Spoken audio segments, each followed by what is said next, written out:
Assalamualaikum warahmatullahi wabarakatuh. My name is Ni'man Azri Mezamri. I want to present about objective and problem statement. Nama saya Muhammad Izwan bin Yusof dan nombor matrik saya di 0119 10019. Assalamualaikum warahmatullahi wabarakatuh. Nama saya Nur Alia Izzati binti Ayub. Kumpulan kami telah mendapat tajuk Faraday Law. Saya akan menerangkan bahagian teori. Secara ringkasnya, teori hukum Faraday ini adalah apabila terdapat sebarang perubahan dalam persekitaran magnet gegelung wayar akan menyebabkan voltage EMF diinduksi di gegelung. Tidak kira bagaimana perubahan itu dihasilkan, voltage akan dihasilkan. Perubahan itu dapat dihasilkan dengan mengubah kekuatan medan magnet, menggerakkan magnet ke arah atau jauh dari gegelung, memindahkan gegelung ke dalam atau keluar dari medan magnet, memutar gegelung relatif dengan magnet dan lain-lain lagi.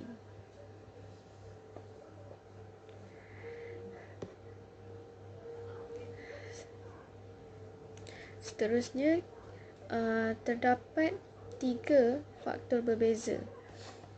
Pertama ialah menambah bilangan putaran wayar dalam gegelung.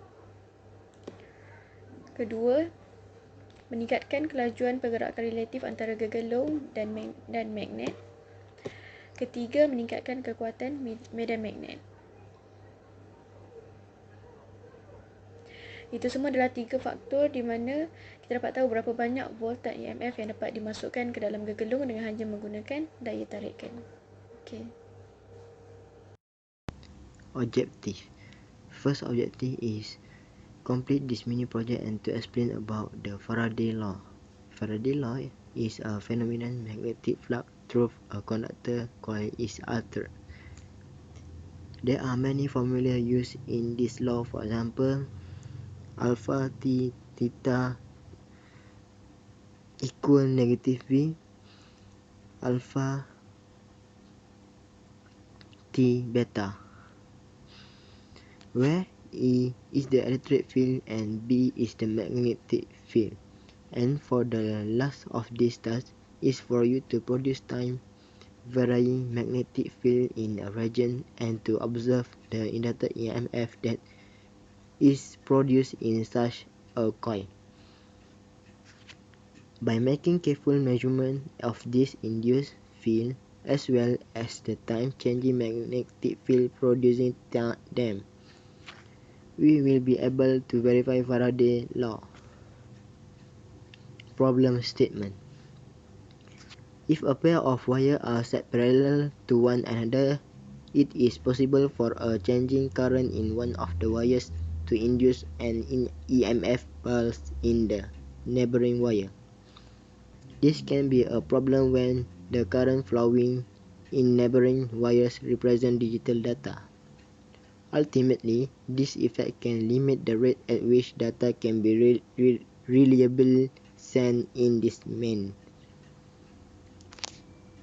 Okay, sekarang saya ingin menyambung untuk contoh untuk Faraday law.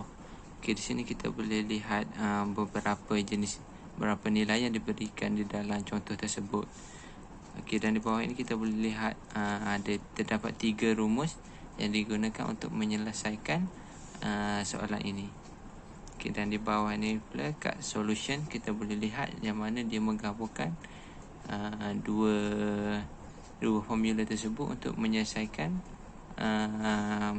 soalan ini. So setelah calculation dilakukan, kita mendapat jawapan 15 mikroampere. Okey, so untuk soalan 2 pula kita boleh tengok terdapat juga beberapa nilai yang telah diberikan. Dan di bawah ni kita boleh tengok strategi dia gunakan untuk menyelesaikan soalan ni. Dia menggunakan satu formula yang mana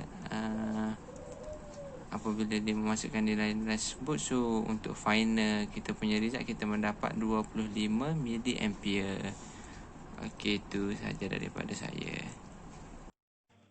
Definition. Inductance is the tendency of an electrical conductor to oppose a change in the electric current flowing through it. The flow of electric current creates a magnetic field around the conductor. The first trend depends on the magnitude of the current and follow any change in current.